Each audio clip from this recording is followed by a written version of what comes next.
दोस्तों, आज की कहानी यूपी के एक गांव से जुड़ी है। गांव के कुछ लोगों को दावत का न्योता मिलता है। कार्यक्रम शाम को था। गांव वालों को 2 बड़े भूतिया जंगलों को पार करना था। इस बीच उनका सामना एक ऐसे भेष बदलू छलावा के साथ हो जाता है जिसकी कल्पना मात्र से ही रूह कांप उठेगी। कहानी में एक अनाथ लड़का को दिखाया गया है जिसका भूमिका छलावा और गांव वालों के बीच खास बना देता है। तो दोस्तों, तैयार हो जाइए आज के और एक रोंगटे खड़े कर देने वाली इस भूतिया सफर के लिए। तो दोस्तों, पूरी वीडियो पर बने रहिएगा। ठंडी रात थी।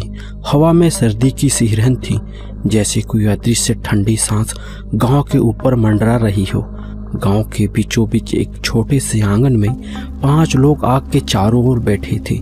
लकड़ियों की चटकन और आग की लपटें हवा में तैर रही थी। आसमान में चांद कहीं छिपा था और सन्नाटा ऐसा कि हर छोटी सी आवाज दिल को दहला दे। इस साल तो कड़ाके की ठंड है बेटा। ऐसी ठंड में मेला देखने का मजा ही कुछ और था। हम बचपन में धोलिया पहाड़ पर मेला देखने जाते थे। ढोल की थाप, मिठाइयों की खुशबू, रंग बिरंगी दुकानें, सब जैसे अभी भी आंखों के सामने है। दादाजी, आपकी वो मेला वाली बातें सुनकर तो मन ललचा जाता है। पर ये बताओ, मेला बंद क्यों हो गया? कुछ तो बात होगी ना? बात तो थी मुकेश, पर वो बातें ऐसी हैं कि सुनकर रूह कांप जाए। कैसी बात दादाजी? मैंने तो सुना है कि बड़ बाली और सन बाली के जंगल में छलावा घूमते हैं। कहते हैं उसी की वजह से धोलिया पहाड़ पर मेला लगना बंद हो गया है। हाँ संजय, वो साल गांव के लिए काला साल था। मेला देखने कुछ लोग धोलिया पहाड़ की ओर गए थे, पर रास्ते में ही गायब हो गए। कहते हैं जंगल के छलावे ने उन्हें अपने जाल में फंसा लिया। कोई निशान नहीं, कोई सुराग नहीं, बस गायब हो गए। गायब? मतलब एकदम से? दादाजी, ये छलावा क्या है? कोई भूत प्रेत? छलावा कोई साधारण भूत नहीं अमृत, वो जंगल की आत्मा है। वो तुम्हें अपनी मायावी आवाज से बुलाता है, तुम्हें रास्ता भटकाता है। कहते हैं वो किसी भी शक्ल में आ सकता है, कभी हंसती है, कभी रोती है, और जो उसकी बातों में आ गया वो कभी वापस नहीं लौटता। हाँ दादाजी, ये बात सच है। मैंने भी सुना है कि उस जंगल में कोई नहीं जाता। शाम होते ही वहां से अजीब अजीब आवाजें आती हैं, जैसे कोई औरत बुला रही हो या शायद रो रही हो। तभी अचानक गांव के बीच से ढोल की थाप गूंजती है। आवाज तेज और रहस्यमयी थी, जैसे कोई पुराना गीत हवा में तैर रहा हो। 5 लोग चौंक कर एक दूसरे की ओर देखते हैं। आग की लपटें थम सी जाती है, सन्नाटा और गहरा हो जाता है। ये क्या था? ढोल, वो भी इस वक्त? शाम के 6 बज रहे हैं, कौन ढोल बजा रहा है? गांव में तो कोई उत्सव नहीं है। अरे ये क्या, इस समय ढोल? कुछ ठीक नहीं लग रहा मुकेश। तभी ढोल की आवाज और करीब आती है। एक आदमी लंबा चौड़ा, चेहरे पर अजीब सी मुस्कान लिए उसके पास आता है। उसका चेहरा आग की रोशनी में साफ नहीं दिखता, लेकिन उसकी आंखें चमक रही थी, जैसे उसमें कोई रहस्य छिपा हो। वह रुकता है और जोर से चिल्लाने लगता है। सुनो सुनो सुनो, सभी गांव वाले ध्यान से सुनो। आज रात धोलियापुर के जमींदार धनंजय के हवेली में दावत रखा गया है। सभी गांव वालों को सूचित किया जाता है कि अपने अपने घरों से निकलकर धोलियापुर के जमींदार धनंजय के हवेली में जाना है। आप सभी का हमारे हवेली की दावत पर स्वागत है। आग के सामने बैठे सभी लोग एक दूसरे को देखने लगते हैं। इतने में वह आदमी गांव की गलियों की ओर चला जाता है। गांव में यह बात आग की तरह फैल गई कि आज रात धोलियापुर के जमींदार धनंजय की हवेली पर दावत है। अरे वाह, दावत? वो भी धोलियापुर के जमींदार धनंजय की हवेली पर? अरे ये तो कमाल हो गया। चलो तैयार हो जाओ, इतने साल बाद शाही दावत का मौका मिल रहा है। अरे वाह भाई, दावत है, मजे करो। चिकन मटन और वो भी मिलेगा। चलो तैयार होते हैं। नहीं, क्या तुम लोग पागल हो गए हो? धोलियापुर के जमींदार धनंजय के हवेली में दावत, वो भी इस वक्त? ये सब कोई जाल हो सकता है या कोई छलावा। अरे दादाजी, आप भी ना हर बात में छलावा छलावा, अब बस करो। ठीक है, जैसी तुम्हारी मर्जी बेटा। बस एक बात याद रखना, तुम्हें 2 जंगल को पार करना होगा, तभी तुम धोलियापुर के जमींदार धनंजय की हवेली तक पहुंच पाओगे। जंगल में कोई दिखाई दे या आवाज दे तो रुकना मत। गांव में गोपाल नाम का एक अनाथ लड़का रहता था। उसने बचपन में ही अपने माँ बाप को खो दिया था। गांव वाले उसे मनहूस कहते थे। उनका मानना था कि गोपाल का चेहरा देखते ही काम बिगड़ जाता है, फसल खराब हो जाती है, जानवर बीमार पड़ जाते या कोई अनहोनी हो जाती है। भगवान, अगर मेरी माँ बाप आज मेरे साथ होते तो आज मैं भी हवेली देखने जाता। तभी मंदिर के पुजारी बाहर आते हैं। वो गोपाल के पास जाकर कहते हैं, बेटा गोपाल, रो मत, तू क्यों उदास है? दावत की बात सुनी क्या? भगवान सब देखते हैं, तेरी इच्छा भी पूरी होगी गोपाल। पुजारी जी, मुझे भी हवेली के दावत पर जाना है, लेकिन मेरे पास ना पैसे हैं ना कोई साथी। गांव वाले तो मुझे देखते ही मुंह फेर लेते हैं। पर दावत में जाने के लिए पैसे क्यों? वो तो मुफ्त में मिलता है ना। नहीं पुजारी जी, दावत तो मुफ्त होती है, पर धोलियापुर जाने के लिए गाड़ी का किराया तो देना पड़ेगा ना। अरे बेटा, मेरे पास भी कहाँ पैसे हैं, लेकिन तू उदास मत हो। ये ले, मंदिर का चढ़ावा है, इससे कुछ मिठाई खरीद लेना और गाड़ी का किराया भी हो जाएगा। पुजारी एक 10 रुपये के सिक्के गोपाल को देते हैं। गांव के लोग तैयार हो चुके थे। एक बड़ी सी बैलगाड़ी में सवार होकर दावत के लिए धोलियापुर निकल पड़े। गाड़ी मंदिर के पास पहुंची, जहां गोपाल और पुजारी दोनों खड़े थे। भाइयों, रुको जरा, गोपाल को भी साथ ले लो।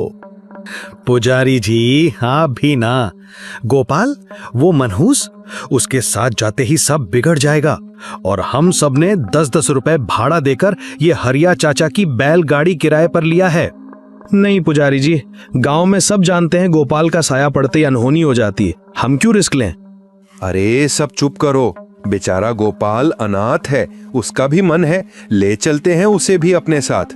तुम मेरी भाड़ा का चिंता मत करो। सब एक दूसरे की ओर देखते हैं।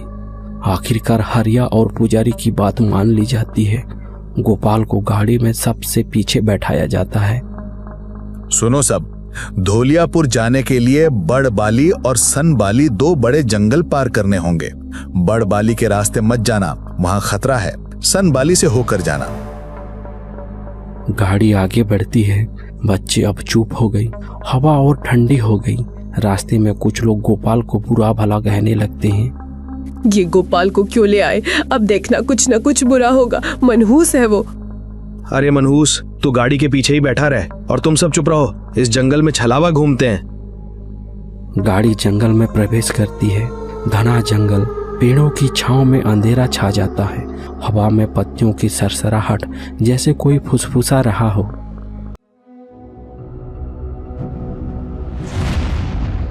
ये क्या, टहनी गिर गई जैसे कोई ऊपर से फेंक रहा हो। ये क्या हो रहा है? लगता है कोई हमारा रास्ता रोक रहा है। ये क्या? ये टहनी कैसे गिर गई? मैं कहती थी मत जाओ, लेकिन तुमने मेरी एक नहीं सुनी। अब क्या होगा? क्या तुमने सुना? वो आवाज कोई हंस रहा है। संजय, तूने सुना क्या? आज तो हम सब मारे जाएंगे लगता है। ये छलावा है, उसने हमको देख लिया है। हे भगवान, बचा ले हमें। यार संजय, तू ऐसे सबको मत डरा। देख, यहाँ हमारे साथ औरतें और बच्चे भी हैं। अरे अमृत, तू कुछ बोलता क्यों नहीं? मैं क्या बोलूं यार। मुकेश, संजय और तुम रंजीत, जरा सोचो, पुजारी ने हमें क्या कहा था? हमें सनबाली के रास्ते पर जाना है। अरे सब लोग ध्यान से सुनो, हमें पीछे वापस जाना होगा। मुझे लगता है हम सनबाली का रास्ता भटक गए हैं। वो छलावा है जो हमें रास्ता भटका रहा है। सब लोग डर के मारे कांप रहे थे कि तभी अचानक पीछे से एक आवाज आती है। सब लोगों ने पीछे पलट कर देखा। एक बूढ़ी औरत उनकी गाड़ी की ओर आ रही है। यह सब देख सबके रोंगटे खड़े हो गए। वह बूढ़ी औरत चलती हुई गाड़ी के पास आती है। क्यों बेटा, तुम सब लोग धौलियापुर के जमींदार धनंजय के हवेली पर जा रहे हो क्या? मुझे भी जाना है तुम्हारे साथ। नहीं, कौन हो तुम इस घने डरावनी जंगल में अकेली? कुछ गड़बड़ लगता है। मुकेश, तुम बिल्कुल सही कह रहे हो। इस जंगल पर हम किसी को भरोसा नहीं कर सकते। देखो बूढ़ी अम्मा, हम वापस अपना घर जा रहे हैं। इस जंगल में हम भटक गए हैं, आगे रास्ता नहीं है। आप यहाँ से चले जाइए। यही एक रास्ता है बेटा, और कोई दूसरा रास्ता नहीं है। इस टहनी के आगे रास्ता है जो तुम्हें हवेली तक ले जाएगा। मैं वो रास्ता जानती हूँ, इसलिए मुझे अपने साथ ले चलो। देखो यार, मेरा कहना यह है कि जब हम इतने अंदर आ ही गए हैं तो थोड़ा और आगे चल लेते हैं। वैसे भी हम सब साथ में हैं, हमें कुछ नहीं होगा। अरे भाई, हम सब में से कोई धौलियापुर के जमींदार धनंजय के हवेली को पहले देखा है क्या? तभी सबने कहा कि हम में से किसी ने भी आज तक धौलियापुर के जमींदार धनंजय की हवेली को नहीं देखा है। अब रास्ता दिखाने के लिए गांव वाले उस बुढ़िया को गाड़ी में बैठा लेते हैं। कुछ लोग गाड़ी के नीचे उतरकर टहनी को हटाई। अब सब लोग गाड़ी पर बैठ गए हैं। फिर गाड़ी वापस जंगल की ओर चली जाती है।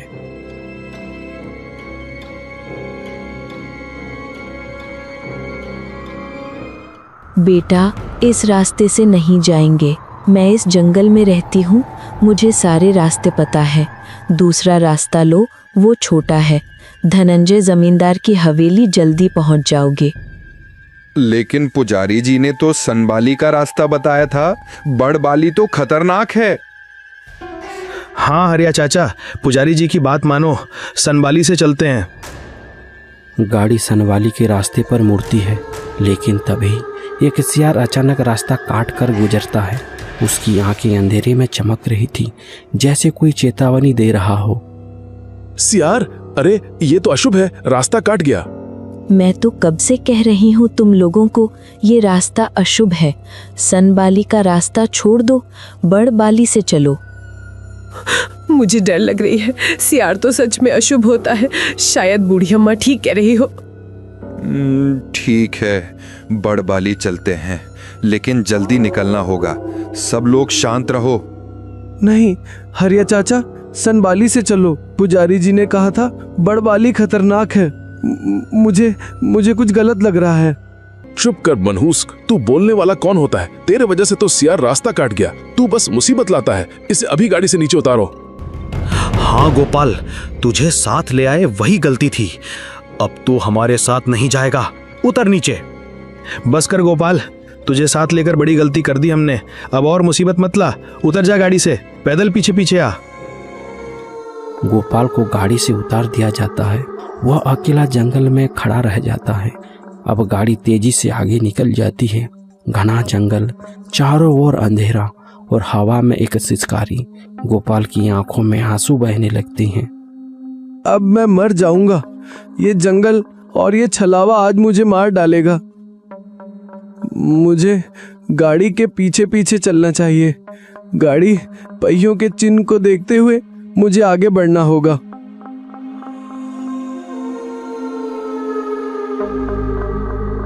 गाड़ी तेजी से आगे बढ़ रही थी। बूढ़ी औरत चुप थी, लेकिन उसकी मौजूदगी से सबके मन में एक अजीब सी बेचैनी थी। जंगल और घना हो गया। दूर से एक विशाल हवेली दिखाई दी। उसकी खिड़कियों से रोशनी झलक रही थी, जैसे कोई बड़ा उत्सव हो। ढोल, मिठाइयों की खुशबू और हंसी की आवाजें हवा में तैर रही थी। वाह, ये तो धनंजय जमींदार की हवेली लगती है। कितनी खूबसूरत। वाह, अब दावत का मजा आएगा। हाँ यार, देखो कितनी रौनक है। ढोल, रोशनी, वाह। चलो अंदर चलते हैं। कुछ लोग गाड़ी से उतरकर हवेली की ओर बढ़ते हैं। तभी अचानक सारी लाइटें बंद हो जाती है। रोशनी अंधेरे में बदल जाती है। हवेली जो अभी तक चमक रही थी, अब एक खंडहर में बदल जाती है। टूटी दीवारें, जालें और बदबू तभी कहीं से एक शैतानी चीख सुनाई देती है, जैसे कोई प्रेत रो रहा हो। ये क्या हो गया? हवेली खंडहर बन गया और ये चीख, क्या ये छलावा है? हम फंस गए। ये कोई दावत नहीं, छलावा है। अब हम सब मर जाएंगे। मैंने कहा था मत जाओ, अब क्या होगा? हे भगवान। तभी बूढ़ी औरत गाड़ी से गायब हो जाती है। एक भयानक चुड़ैल हवेली के सामने प्रकट होती है। लंबे उलझे बाल, चेहरा सफेद और आंखें खून की तरह लाल। उसकी हंसी जंगल में गूंजती है। अरे बाप रे, वो बुढ़िया हमारे साथ भूत था और हमने उसे पहचाना नहीं। अब क्या होगा? यही है छलावा, इसने हमें यहाँ लाया है। अब हम जिंदा नहीं बचेंगे। भागो, सब लोग गाड़ी की ओर भागो। मूर्खो, तुम सब मेरे जाल में फंस गए। मैं ही थी जो गांव में बुलावा लेकर गई थी और सियार बनकर रास्ता काटी थी। अब तुम में से कोई जिंदा वापस नहीं जाएगा। सब लोग गाड़ी की ओर भागने लगते हैं। तभी चुड़ैल का हाथ आगे बढ़ता है और मुकेश के गला को पकड़ लेता है।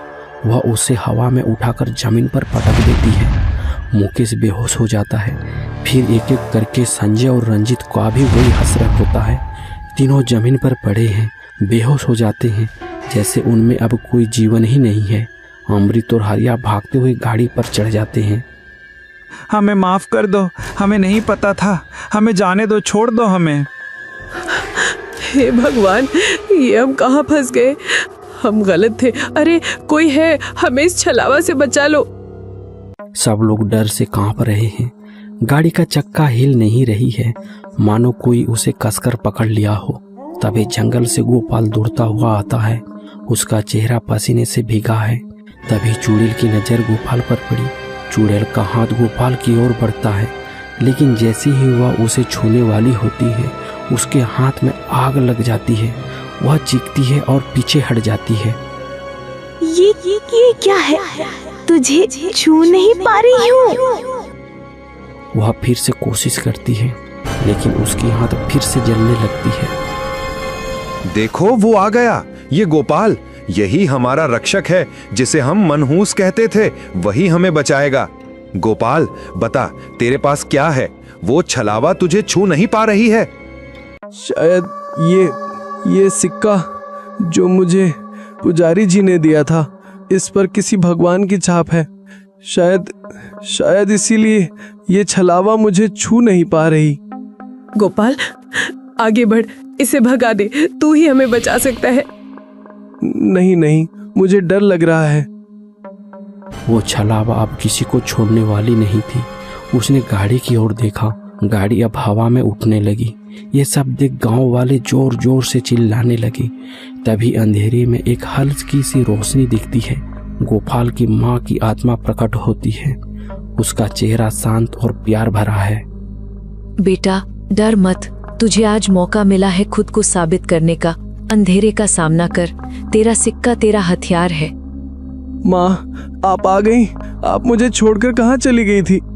बेटा गोपाल, रो मत। ये नियति है, एक दिन सबको जाना है। तू मेरा सबसे अच्छा बेटा है ना, तो इस छलावा का सामना कर। देखना, सारी दुनिया तेरे आगे झुकेगी। ठीक है माँ, पर मुझे क्या करना होगा? हवा का एक झोंका आया और गोपाल के कानों से टकराई, जैसे उसे चुपके से किसी ने कुछ कहा हो। गोपाल आगे बढ़ता है। गाड़ी हवा में लटकी हुई है। लोग चिल्ला रहे हैं। छलावा गोपाल को रोकने की कोशिश करती है, पर गोपाल को कोई असर नहीं होता। छलावा पीछे हटने लगती है। गोपाल हर कदम के साथ और आगे बढ़ता है। अचानक चुड़ैल एक चीख के साथ गायब हो जाती है। वहीं पेड़ के नीचे गोपाल के सामने कुछ हड्डियां बिखरी पड़ी हैं। वह समझ जाता है। उसने हड्डियों को इकट्ठा किया और उस पर आग लगा दी। एक भयानक चीख गूंजती है और छलावा हमेशा के लिए गायब हो जाती है। गोपाल पीछे मुड़ता है। उसकी माँ की आत्मा एक आखिरी बार मुस्कुराती है और हवा में गायब हो जाती है। हवा में लटकी हुई गाड़ी अब जमीन पर आती है। बेहोश हुए लोग होश में आते हैं। गोपाल, तूने हमें बचा लिया। हमने तुझे गलत समझा, माफ कर दे बेटा। हाँ गोपाल, हम सब मूर्ख थे। तूने हमें नई जिंदगी दी, माफ कर दे बेटा। गोपाल, हमने तुझे मनहूस कहा, लेकिन तू तो भगवान का आशीर्वाद है। चल अब घर चलते हैं। सब लोग गोपाल से माफी मांगने लगे। गोपाल की आंखें नम थी, लेकिन उसके चेहरे पर एक शांति थी। गांव वाले उसे कंधों पर उठाते हैं और सब गाड़ी में बैठकर गांव की ओर लौट जाते हैं। जंगल अब शांत था, जैसे छलावे का साया हमेशा हमेशा के लिए खत्म हो गया हो।